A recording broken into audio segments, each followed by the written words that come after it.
commercial work or family portraits, a few little ways to teach people to stand. Weddings is a big thing. Whenever I do a wedding, I get all the bridesmaids together and I give them this little spiel on posing.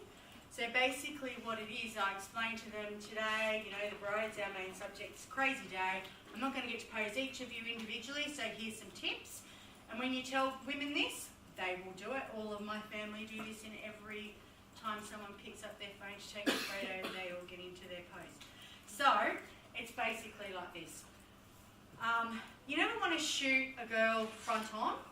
So no matter how big or small a girl is, we all want to be smaller or have shape. Like, we want to give ourselves a good shape. Men, we want to look bigger. So we usually do the opposite. So if we're taking photos of couples, usually we'll have the man in the front and then the girl will kind of slip in behind and things like that. It's always that illusion. So when we think of posing someone, this is the way I like to explain it. Like, you've got your frame and you want to take up as little amount of space as possible in the frame.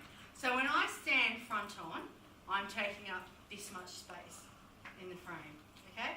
But as I start to turn, I'm a big girl, so I'm still going to take up a lot of space, but a lot of girls, when they turn, they're not going to take up as much space, okay? And so you look really broad when you're front on. So if you just turn the littlest bit, you've already slimmed down a little bit, okay? And the other thing is to keep in mind, the thing closest to the camera is going to be the biggest, especially the closer in you get. So when you go side on, this is going to be the biggest, like the closest thing to the camera. It's going to be big, isn't it? And we don't want a big, especially if you're not wearing, if you've got a sleeveless top on, you don't want this big blob of arm. And even Madison today when we were shooting, like, she's tiny, but that arm with that light, because we knew that light was going to hit her arm, how distracting that was going to be. So what we want to do, we want to take that arm away a little bit. And if we are shooting side on, what we want to do is we want the face to come closer to the camera so we can like lean. That's where you get the leaning. And if it's, say, on a table or something, you want to get your chin over your shoulder, like when when you're leaning and stuff like that, when you have got the arm, when you're seeing a lot of those kind of glamour shoots. Another thing to do is you want to put your junk to the back. This is the biggest part of a girl's body. It's from under here to her knees. So you want that to go to the back of the camera. And the way we do that is I'll often say to my models, like, pick a foot that you're more comfortable on, put it back and put your weight on it. So that's basically it. Or make an L.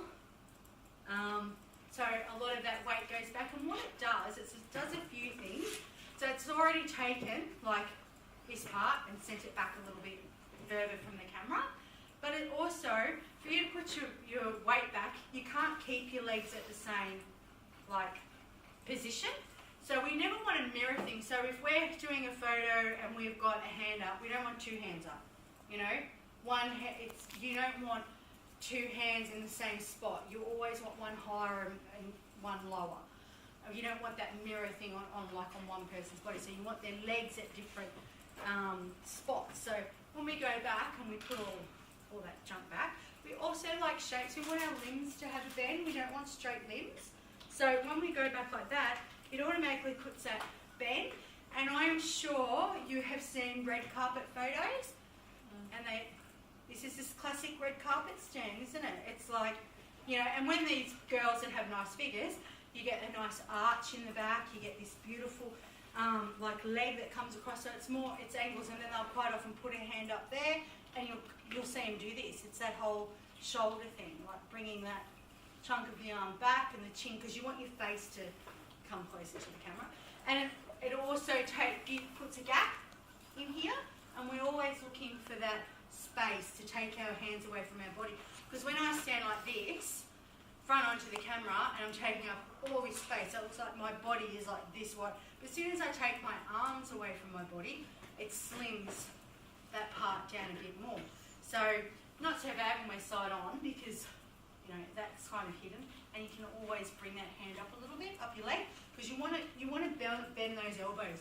You don't want, and like say today Madison, like, she's really thin and her limbs and stuff are long, so when they've got no bend in them, It's really obvious, that real straightness, and you will see in a couple of shots here, almost looks like they've got no elbows. So you always want to use that. I like, if somebody's sitting, quite often I'll say, just pull your hand up your leg a little bit, and that just makes them bend their elbow. That's all you're trying to do. So that's just like a couple of little things. The other thing is chins. A lot of people, big people, and even not so big people, some people just have a natural double chin, and they say, oh, you know, don't have my chin, you know, and they go like this, because they don't want you to see their double chin, and they're like, you know, and it's the worst thing you can do, because what happens is, when you look under here, it's such a big area, like it's nearly as big as your face. So you've got this big, usually exposed area, and if you're shooting someone, they put their chin up, you've lost your chin. Like instead of having two chins, you've got like one big giant mess. So what you want to do is you want to get a shadow under there, because that's what defines your chin from your neck. So to get a shadow, you need to lean forward, like you need to come forward and your chin needs to come down. And that's why a lot of people, when they shoot from a higher angle and they get like that beautiful, it's because the chin's like, it's coming down, like even though they're looking up, you're getting a shadow under there. So that's the aim of that. You don't want to have people up in there, plus you're looking up their nostrils, which we all know is a big no-no. So I hope that's just a couple of things. But just that standing, if you get people to put their weight back, like girls, put your weight back. Men's the opposite. Men, you want to bring closer to the camera.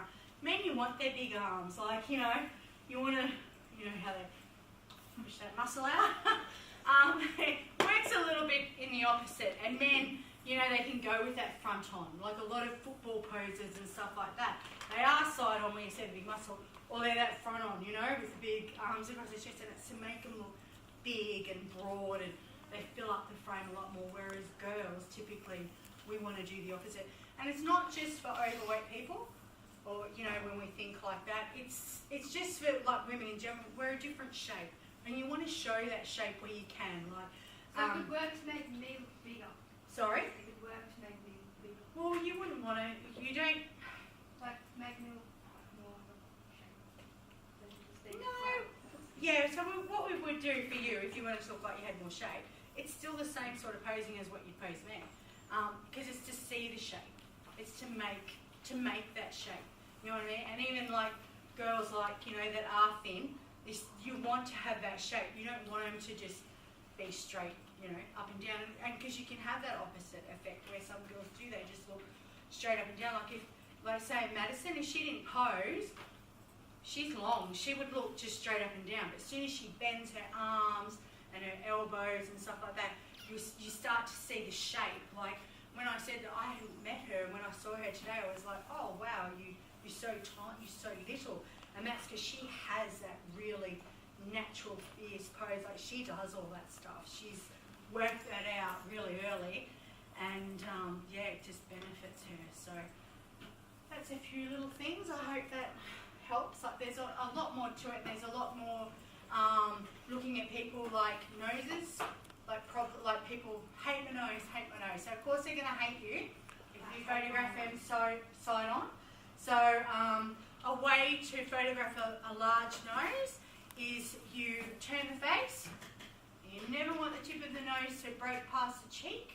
So you never want to go that far. You want to come in to about. So if Ben was photographing me, he's going to photograph me like this. He's going to want me to come around until my nose is blended into my cheek. It doesn't stand out like the backdrop. You imagine a girl in a blue dress in front of the same fabric backdrop. You're not going to notice the outline of her, are you? She's in the exact same colour, standing in front. Yeah, and so it's a bit like that with your nose. You know, if it's up against the same, like your skin colour's, you know, pretty in general the same colour, it's going to blend into the face a bit more. So, yeah, so there's a few things like that you can do to do that. And it's important to know that because there's no point having these technically brilliant photos and you're real proud of them, you hand them over to your client and she turns around and says, oh my God, my nose is so big. She doesn't see anything else. She doesn't see how technically beautiful it is, and she'll go straight for her nose. And I bet you guys do it if anyone's got something that they're a bit conscious about and everyone's looking, oh, here's the photos from the party of the night. We're like, oh, as I know, you know, like we all look straight to our problem area. I'm like, oh God, I just don't let anyone take photos of me because I'm not liking photos. I look like this. No. And that's the thing, like you would work, you know, if somebody photographed you, like usually if I'm photographing somebody, like a proper session, I will say if it's a client, okay, let's sit down, let's have a chat about what you want, blah, blah, blah. And then I'll go, okay, what don't you like about yourself? What do we need to think about? Like, is there anything we need to consider? You know, I would never say, look, you've got a big nose, I know how to photograph you. Like, you don't say that. It's just that talk in general. Or you don't have the conversation, you just do it. But sometimes there's girls where you can't see anything wrong with them, but to them, there's something that they like arms, underarms. I've got a lot of girls, bridesmaids. They will be, you know, made to wear particular dresses because, you know, they don't get a choice. And they'll hate their arms. And, you know, so you're not going to be photographing their arms all day in positions that they're going to just look at the photos and hate them because they're the things that they look at when they say, oh, she's, you know, yeah, they're a really good photographer. No, we just hid your arms well. Do you know what I mean? Like it's all these little things that you don't realise that people do when they look at their photos. And quite often you might send photos out and think, oh, you know, you love them. And then they don't rave back as much to like, oh, thanks. You know, and you're like, oh, and they're like, oh no, it's just that like, I didn't realise how big I was, or, you know, my bra strap was showing the whole shoot, you didn't tell me, or things like that. So don't be afraid to say, you know, you need to be that open to be able to say, oh, let's just tuck your bra strap in, and things like that, because it can ruin shoots.